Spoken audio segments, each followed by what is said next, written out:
80% of calories from fat, most of which is saturated. People don't realize that. They think, oh, this is a health food. It's rich in calcium. It's not a health food. It's terrible. You know, the higher the dairy consumption in different countries, the higher is the risk for osteoporosis. It's not the other way around. Like the dairy industry, I mean, they've been getting away with that yarn for quite a number of years now. And they found that the countries where they were consuming the most milk, the countries where they're consuming the most calcium, had the highest hip fracture rates. It's actually opposite of what you would think. Researchers have studied bone development in kids and whether they get stress fractures and that kind of thing. And the kids who drink the most milk have zero protection. Milk does not build strong bones. Harvard researchers have looked at a large group of older women. Over an 18-year period, the milk drinkers had zero protection from fractures. So this old notion that somehow milk is going to build strong bones or protect your bones later in life, it's a myth. People that drink milk have higher rates of hip fractures, have more cancer, and live shorter lives. Over and over and over again, they do these studies, they put more calcium in the system, and it doesn't help the bones. And if we learned about nutrition, what were the factors that cause us to lose calcium, and what foods we could eat to have calcium from a healthier source, people would be much better off and their bones would be much stronger too. When you consume animal protein, such as found in dairy products or meats or eggs, you pull calcium from your bones and excrete it in your urine. It's the protein in our dairy-based foods that makes it more difficult for us to keep the calcium that we're getting from dairy products in our bodies. What happens is when you're consuming the animal protein, your blood becomes acidic and your body reacts by pulling calcium from the bones as a kind of buffer to neutralize the blood. Right. Changes take place throughout the body, including the kidneys. And as a result, they lose that bone mass, that bone material into the kidney system, which precipitates kidney stones, and you will have an overall effect of essentially urinating your bones in the toilet. But although they still say it's good for your bones and teeth, I don't know what good for, you know, what are they talking about?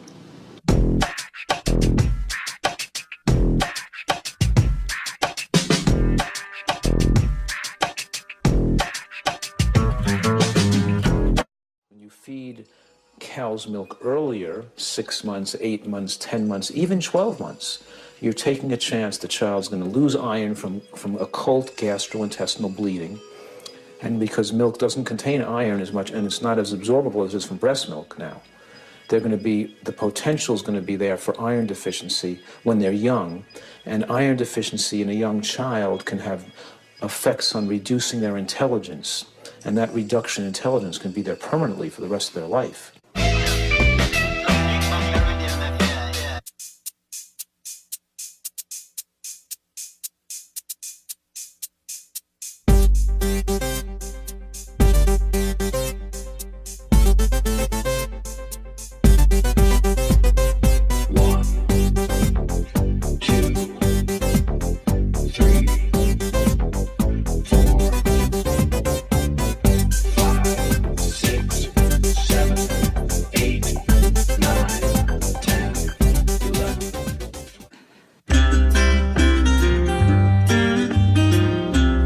Factors is a high diet high in animal products, especially animal products that are high in saturated fat.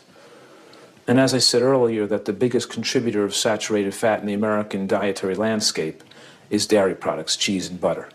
Dairy products are a rich source of cholesterol and saturated fat, which are the two things you want to avoid if you're at risk for heart disease, or even if you want to prevent heart disease altogether. If you look at what's in milk and other dairy products, it's a recipe for a heart attack. It's got an awful lot of fat in it, mostly saturated fat, the kind that raises cholesterol. So if there was one food to wipe out to prevent heart disease, that would be cheese and butter. But when you have heart disease, you'd be crazy to eat pouring cheese and butter on your foods. But, you know, go to a hospital and see what they feed them. See what they feed people coming out of bypass surgery. See what they bring to you when you're in a hospital. They bring you all kinds of high saturated fat dairy products.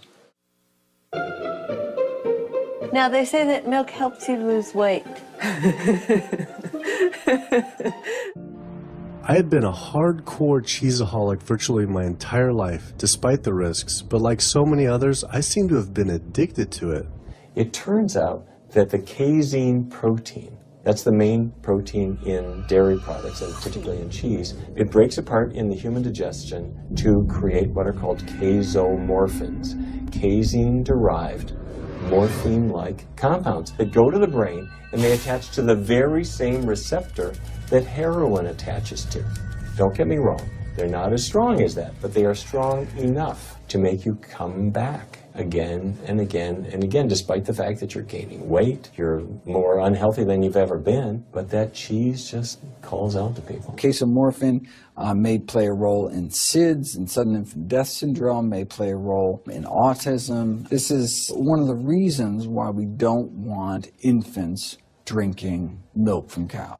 Human breast milk has 2.7 grams of casein per liter, compared to 26 grams per liter for cow's milk. That's practically 10 times more. No wonder it's so addictive.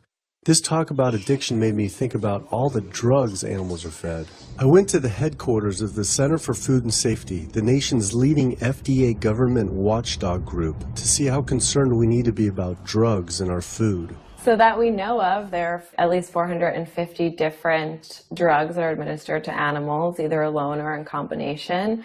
These drugs are given to animals for a variety of reasons, very, very few of which are actually beneficial to consumers.